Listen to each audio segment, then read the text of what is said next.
Okay guys, so here is my planner for the 2021-2022 school year. This is my DIY planner that I purchased from Etsy, and I purchased a different planner for this year than I purchased last year. This is my planner from last year that I purchased off Etsy.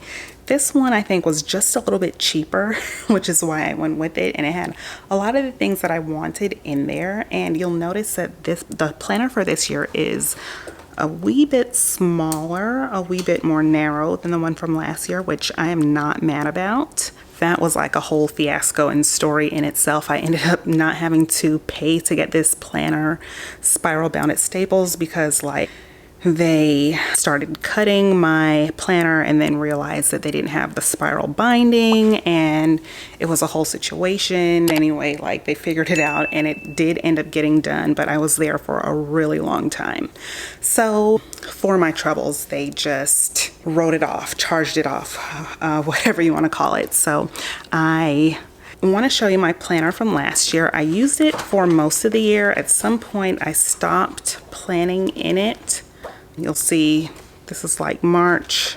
I was not really using it anymore, but I was still bringing it to and from work with me every day, and it held up really well. So I do recommend the spiral binding at Staples. I have this plastic cover. I always ask them to give me that, and I also ask them to laminate my cover page. Now, I forgot that this that if I got it laminated, that this planner belongs to page would also be laminated. And so I'm gonna have to use a Sharpie marker to write these things in, which I haven't yet because I was waiting to share this with you guys. So here's the deal about the planner that I purchased this year, and I'll link it down below in the description box in case you're interested. But this one did not have a year at a glance, which is a must in a planner for 2021-2022. I think she made this planner to go up to the year 2020. So this is just something that I found off of Google and inserted it in, which is a great thing you can do when you are making your own planner. You can totally customize it the way you want. Did I want it to be more colorful and bright? Yes. Could I find something like that? No. So this does the job. And then this is something I like that the last planner did not have. This has a field trips page. So for every month, and this one I guess starts in July, you have the date and time of the field trip, the location, and then the contact info. So maybe you could put the email address or the phone number for whoever you are contacting to set the field trip up. And it starts at July, goes all the way down through June. And so here is the page for a daily schedule, and you can put a checkbox or a check mark in which days the schedule is for: Monday, Tuesday, Wednesday, Thursday, Friday.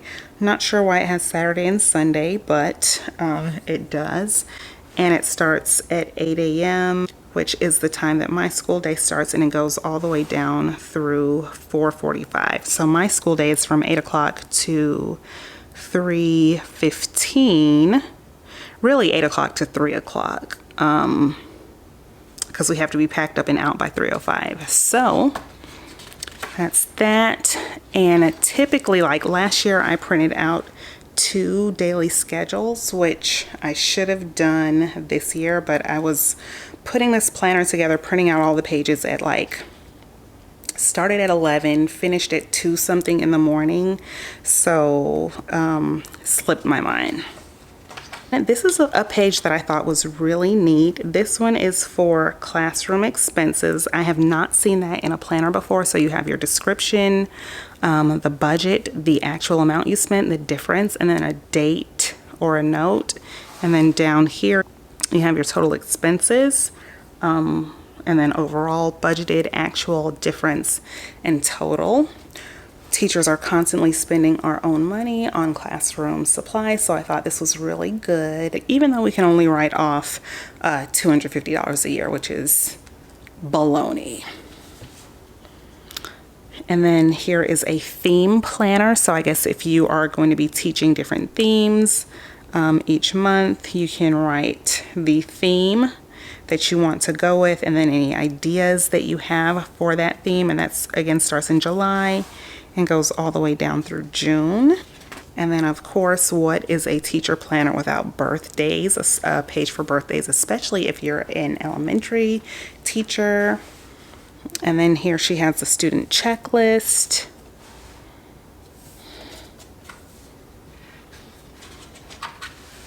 And this is a page, you'll notice the color scheme's a little different than the other pages. This is a page that I pulled from the planner that I bought last year. I really like this one.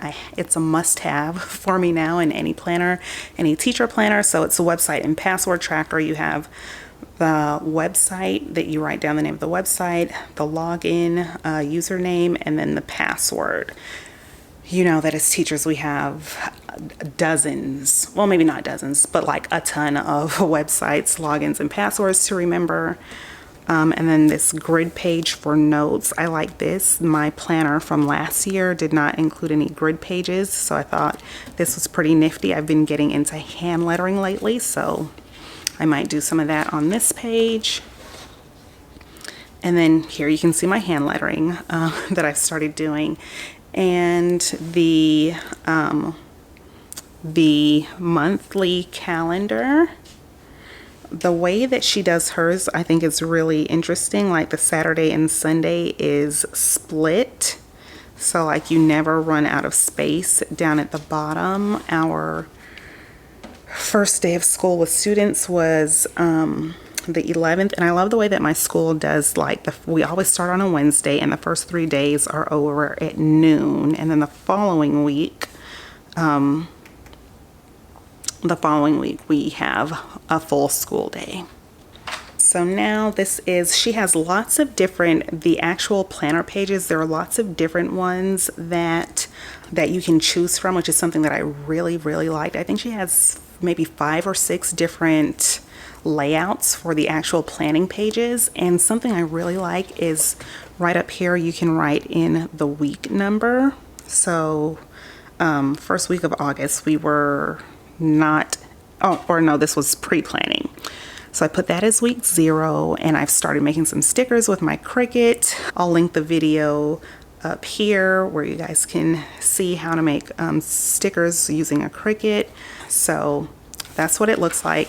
This was a page from, I did a training. I got a grant for Reflex Math. So grateful for that. So these were the notes from my training. And then continued the notes from my training. And week 1, this is when school actually began, was the 11th. And it's pretty much the same thing every single day.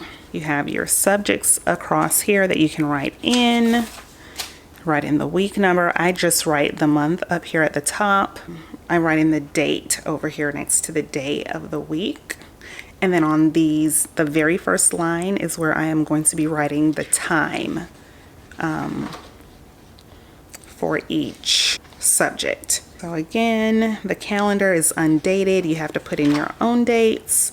And it sounds a little weird, but I've been too busy to actually write my plans in here. And I have to turn in my lesson plans digitally, so it's kind of redundant to write everything in here and then also on the lesson plans. But I do plan on just kind of using this so I don't have to hang on to my lesson plans throughout the day. I can kind of glance at this and do a much more shorthand version of what I'm going to be teaching for that day. Guys, I'm just like, I've learned how, over the past year, I've gradually taught myself how to do hand lettering. I'm still learning. It's not the best, but it's so much fun. I love it. So again, this is it. Let me flip on to the back because it starts getting really redundant.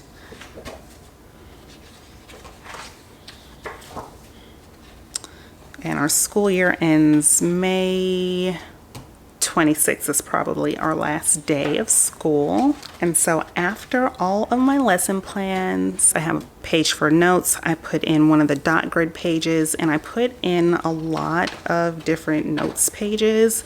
I really like taking notes at any single meeting. Like, there could be some meetings where it's just like a huddle or a get together and nobody else might have a planner or note paper out, but I'm gonna take notes anyway. It's just my thing. It's what I do. Okay, this is what I do.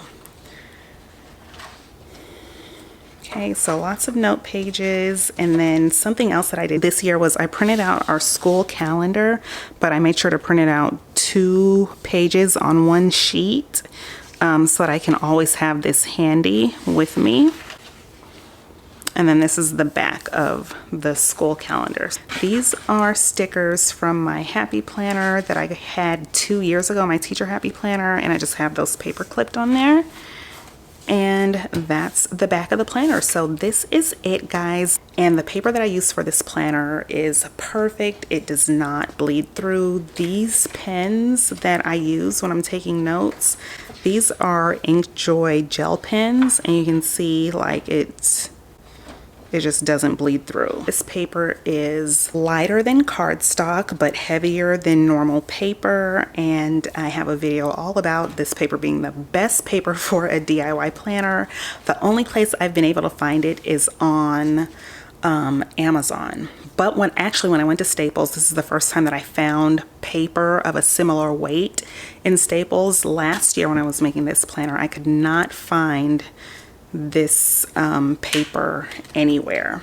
So the great thing is that when I bought the paper off Amazon, I created this planner with it last year, and this is the planner that I created this year with that same bundle of paper. It's not a full ream because it comes in a pack of 250 sheets, but yeah, I use that same one to make this planner, and I still have paper left over. Probably not enough to, well, actually, let me show you. Let me show you how much I have left. So this is all the paper that I have left, and you know what? This might be enough to make another planner for next year. So, I think the paper might have cost $20-something, and to get 3 planners out of it for $20 is not bad. It's not bad at all. And I use HP Instant Ink, so yeah, it's all good. That is what my planner is like for this year. Let me know if you are going to make your own planner, or if you do, what kind of binding do you use? I'm thinking about maybe next year getting an arc binder or an arc hole puncher to do